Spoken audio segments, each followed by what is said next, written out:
몸과 마음은 항상 늘 똑같기를 바라지만요. 좋은 상태로, 건강한 상태로, 기분 좋은 상태로 늘 똑같기를 바라지만 세상의 많은 이치들은 자연은 계속 끝없이 변화하죠.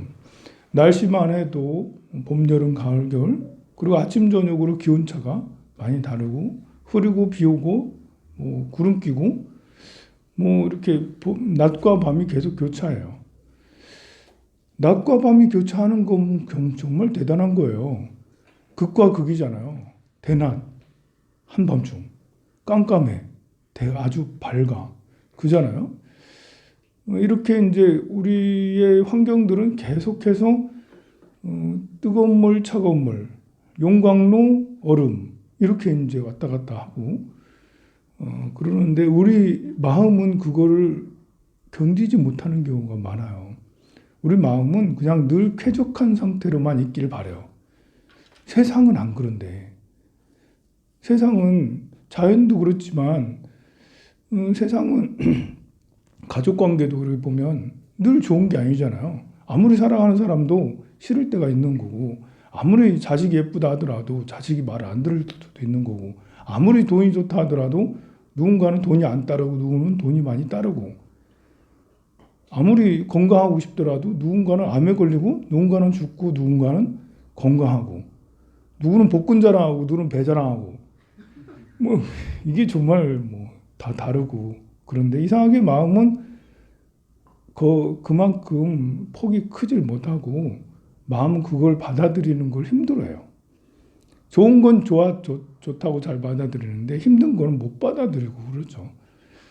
그 마음 훈련이 필요한 이유 중에 하나예요. 세상은 너무 그렇게 우리에게 세상은 너무 급변하고 있는데 우리 마음은 그걸 받아들이지 못한다니 이거 참 아이러니한 거죠. 우리 불행할 수밖에 없는 이유 중에 하나예요. 우리나라는 이제 이렇게 여러 기업들이 혁신을 거듭하고 있는데요. SK도 혁신하지, LG도 혁신하지, 삼성도 혁신하지, 현대차도 혁신하지, 거의 대부분 혁신하고 있는데 심지어 음식료도 혁신을 거듭하고 있어요. 그런데 이제 몇 가지 혁신하지 못하는 것들 중에 이제 게임 산업 같은 경우는 혁신을 하지 못하고 있죠. 넷마블, NC소프트, 넥슨 GT 이런 많은 회사들이 있어요. 그런데 우리 게임이라는 것이 이제 7, 80년대에는 기본적으로 갤러그나 하고 그런 때지만 90년대가 들어오면 스타크래프트가 생기면서 게임 산업은 그야말로 엄청나게 광범위해지고 그리고 두뇌 게임으로 이제 이렇게 우리가 이제 바둑하고 장기 이런 것을 오락한다라고 하지 않고 그런 것들은 어떤 뭐라고 하나 스포츠의 일종이 됐잖아요, 그죠?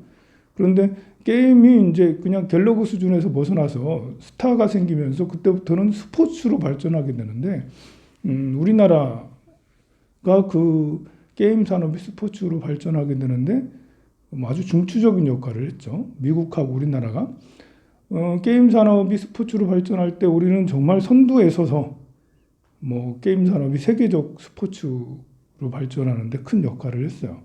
근데 그때뿐이었어요. 시작할 때는 큰 역할을 했는데 그 이후로는 우리나라 게임 산업은 정체를 거듭하는데요.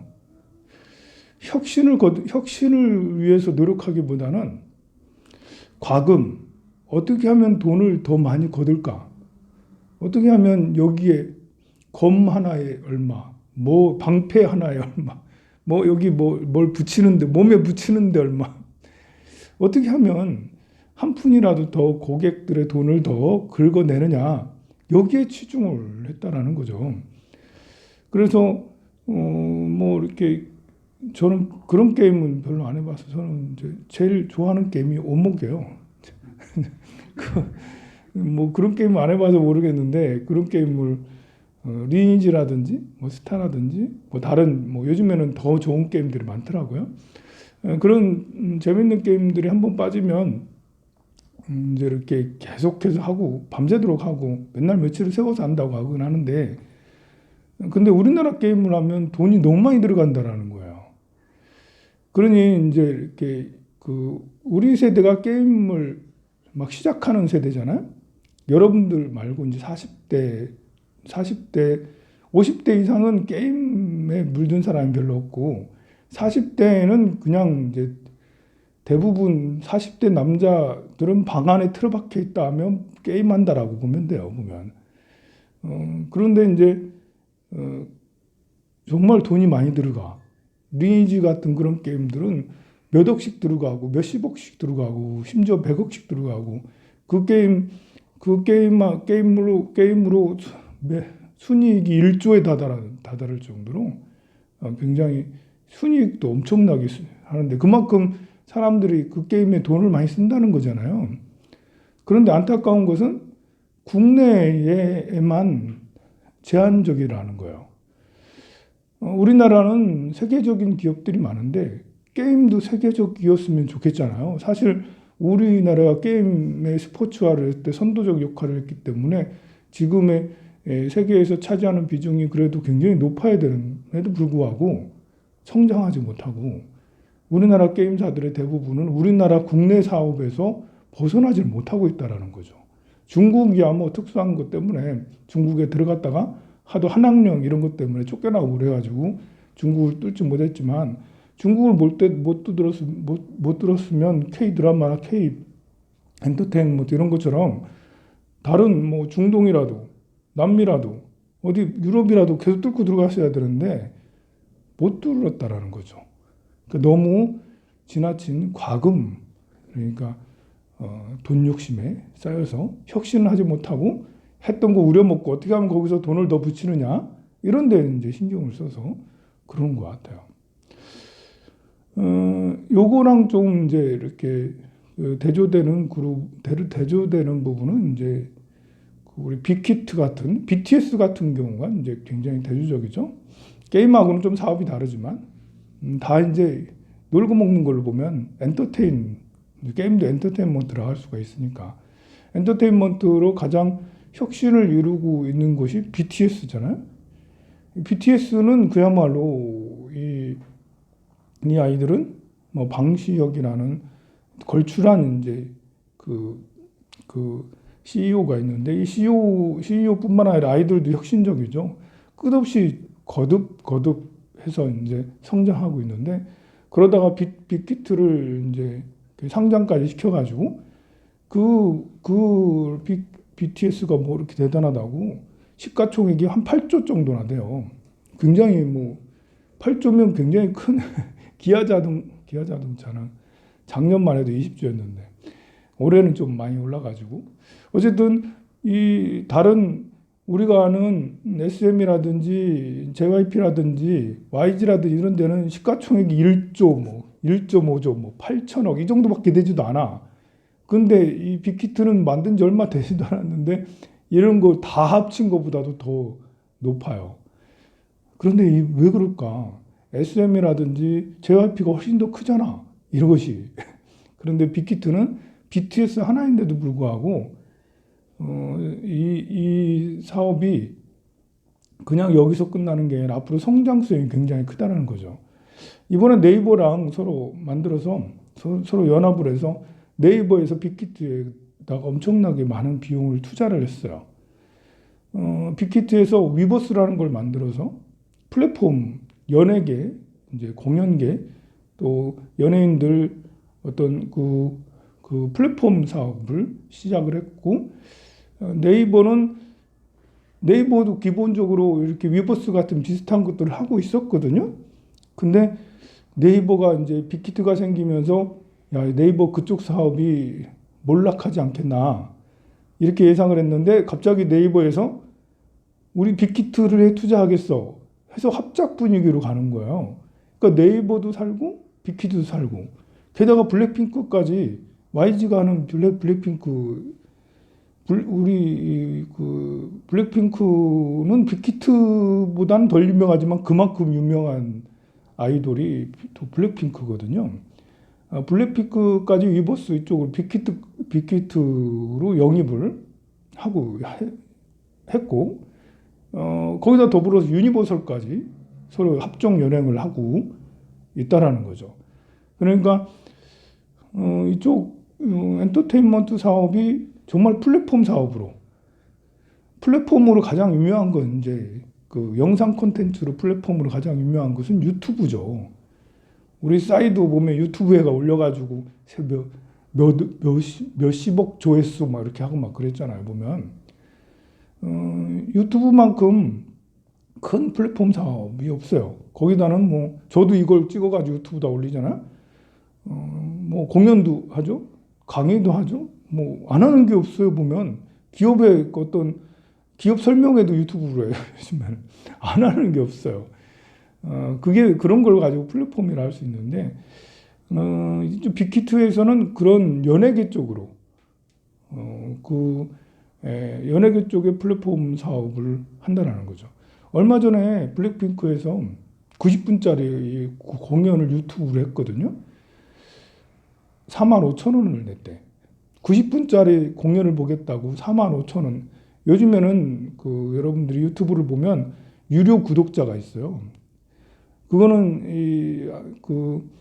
TV를 운영하는 사람들이 설정을 할 수가 있어. 내 채널에 들어와서 내 구독자가 5,000원짜리가 될 수도 있고, 10,000원짜리가 될 수도 있고, 100만원짜리가 될 수도 있고, 10만원짜리가 될 수도 있고. 그래서 이제 그 구독자 중에, 나 황산 스님한테 계속 좋은 강의를 들으니까 그냥 구독자만 되는 게 아니라 유료 회원이 돼야지. 그래서 누구는 5만원, 누구는 3만원. 뭐 그래가지고 이제 클릭을 해서 그렇게 회원이 될 수도 있죠. 그런 제도들이 있긴 한데, 블랙핑크 같은 경우는 그렇게 해가지고 30만 명? 50만 명? 엄청, 45,000원에 모이는 그걸 실시간으로 그 공연을 본 사람이 100만 명까지는 아닌 것 같아. 그지? 뭐, 한 50만 명 정도? 일반 공연 한 번 하는데 5만 명 이상 모이기 쉽지 않잖아요. 10만 명 모이면 그냥 이제 어느 경기장 얻어가지고 이제 해야 되는 거고. 그런데 30만 명, 50만 명 모이는 거는 정말 어렵잖아요. 그런데 전 세계 사람들이 그거를 보겠다고, 실시간으로, 그 유튜브 그걸 보겠다고, 그걸 영상으로 보겠다고 그렇게 했었다라 하니까요. 이 시장이 엄청나게 앞으로 커질 수 있다라는 거야. 그러니 제가 얘기하는 것은 빅히트나 네이버가 대단하다라는 게 아니고, 빅히트하고 네이버, 빅히트가 이제 네이버와 유니버설, 그리고 이제 YG, 블랙핑크 이런 많은 것들을 영입을 해서 플랫폼 사업으로 점차 확장을 하고 있는데, 이것이야말로 혁신이라고 할 수가 있겠죠. 게임 사업들은 혁신을 하지 못해서 발발 기고 있고, 앞으로 미래가 어떻게 될지도 불투명하고, 근데 빅히트 같은 경우는 뭐 지금도 굉장히 이렇게 시가총액이 크지만 앞으로 어쩌면 제2의 유튜브가 되지 않겠어? 뭐 이런 꿈을 꿀 수가 있겠죠. 현대차도 새로 전기차 플랫폼을 만들면서 예전에는 저 현대차 언제 망하나 할 정도로 내가 울산을 떠야 되나 말아야 되나 이런 고민을 할 정도로 굉장히 울산에 사는 사람들은 고민이 많이 컸었는데요. 지금은 혹시 잘 되는 거 아니야? 라는 기대를 갖게 되는 거죠. 이 모든 것이 어떤 고정된 틀 속에서 갇혀 있는 게 아니고 새로운 것을 도전하고 다시 또 시도하고 했기 때문에 그런 것 같아요. 그런 큰 기업뿐만 아니라 우리 개인으로 놓고 봐서 똑같아요. 나이가 들면 노쇠해지고, 노쇠해지면 저절로 보수적이 되고 아무것도 하기 싫어져요. 몸이 약해지면 진짜 귀찮아지잖아요. 심지어 밥 해먹는 것도 귀찮아져, 나중에는. 누가 떠줘야지 그때서야 뭐 겨우 먹고 그래요. 이렇게 힘이 없고 건강이 안 좋아지면. 그런데 나는 노쇠해져, 힘이 약해져. 그렇다고 계속 그렇게 이렇게 자기 틀 속에 갇혀서 새로운 걸 시도하지 않고 그냥 계속해서 있다면, 그러면 이제 노화는 더 빨리 진행되고 병은 더 깊어지고 죽음은 더 빨리 오고 불행은 더 커지고, 죽음을 여러분들 오래 살고 싶은 생각은 없잖아요. 그런데 오래 살고 싶은 생각은 없지만 행복하게는 살고 싶어 하잖아요. 불행한 건 싫어하잖아요. 내가 70세까지만 살더라도 행복했으면 죽는 순간까지 행복하길 바라지. 100세까지 사는데 호흡기 뻗고 100세까지 사는 건 아무도 바라지 않아요. 55세까지만 살더라도 55세 깔깔깔깔 웃으면서 넘어간다면 나는 여생이 상관이 없어. 다들 그런 마음이잖아요. 그런데 그거는 연관이 돼 있어요. 이렇게 우리가 긍정적인 마음, 또 행복한 마음, 이런 것은 보수적인 사람은 행복하기가 어렵다라는 거예요.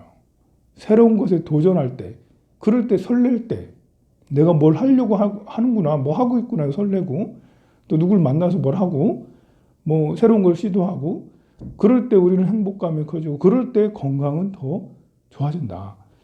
건강이 나빠지면 이것도 하기 싫고 저것도 하기 싫고, 그래서 이제 더더욱 굴 속에, 집 속에 집콕해서 나오지 않고, 그러다가 집콕에서 나중에 직행으로 병원콕을, 병원콕은 집콕은 뭐 할 수 있겠지만 병원콕은 참 난감한 거거든요. 집콕하다가 나중에 병원콕이 된다고요.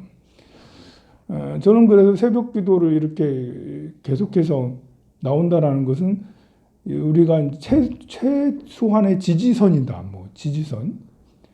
이것이 최고라는 게 아니고요. 이건 지지선이다. 이 지지선을 깨면 안 된다. 그건 여러분들도 그렇고 저도 그렇고 저도 기도를 늘 해야 되니까 이 새벽 기도는 우리가 살아가면서 아무리 나이가 들어도 내가 이것만은 지키고 살아가야지. 요거를 제일 크다라는 게 아니고 지지선 최후의 지지선이고 여기에서 더 한다라는 거죠. 그래서 저는 여러분들에게 그냥 새벽 기도만 이야기를 하는 게 아니라 매일매일 강의를 하려고 굉장히 노력을 하죠. 여러분들은 스님 맨날 똑같은 얘기, 지겨운데 그만 좀 하시지 할 수도 있겠지만 어쨌든 저는 여러분들에게 새로운 소스를 계속해서 이제 새로운 기름을 계속해서 부어주고 매일매일 울력하는 것도 스님은 오늘 어제 어깨 빠졌다고 요즘에 다들 저걸 한다고 가래떡을 계속 정말 한석봉 진짜 불 꺼도 되겠더라고 보니까 불 끄고 썰어도 되겠더라고 하도 잘 썰어가지고 원망하는 사람들은 하나도 없지만 그래도 제가 미안한 마음에 너무 미안한데요. 그렇지만 또 한편으로는 그런 것이 이제 새로운 것에 대한 또 도전이고 또 그런 것을 열심히 하려고 힘들어도 또 하려고 그럴 때 우리 마음은 녹슬지 않고 새로운 것에 대한 도전과 다르지 않다. 제가 여러분들에게 그런 사람이 돼주고 싶다라는 거죠. 계속해서 불을 지펴주는 계속 장작개비를 계속 넣어줘서 여러분들이 그냥 이렇게 노쇠해서 그냥 골로 가는 이런 게 아니라 계속 불을 지펴줘서 열기가 식지 않도록 그렇게 해서 혁신이 계속 이루어질 수 있도록 그랬으면 좋겠어요. 그러니 우리 이 기도를 일단 최후의 마지막 마지노선이고 여러분들 개인적으로는 새로운 것들을 또 해도 돼요. 꼭 새로운 게 아니라도 돼. 운동이라도 조금 더 하면 돼요. 근력 운동을 지금까지 안 했어. 그럼 근력 운동을 이제 오늘부터라도 팔굽혀펴기라도 한번 짚고 못하면 벽에다 대고라도 100번씩 이렇게 하고 또 이렇게 그런 근력 운동을 시도를 또 하고요. 또 제가 요즘에 음식 강의를 건강 강의를 많이 하잖아요. 그러니 탄수화물 줄이고 야채 많이 먹기 뭐 이런 것들도 도전을 또 해보는 거예요. 그래서 항상 이렇게 간식으로 우엉 삶은 거 간식, 당근 삶은 거 간식. 아니 이거 제가 그렇게 하라고 돈도 줬는데 안 먹더라고, 안 하더라, 하다 말더라고 이렇게 보니까요. 그러지 말고요. 떡 썬다고 뭘 시간이 없어요? 그래도 또 비트 더 사다가 우엉도 사다가 당근도 사다가 당근, 우엉, 비트 이런 것들을 매일매일 아침마다 이렇게 몇 조각씩 꼭 같이 먹자고요. 그거를 과일도 역시 마찬가지고요. 선불하세요. 네.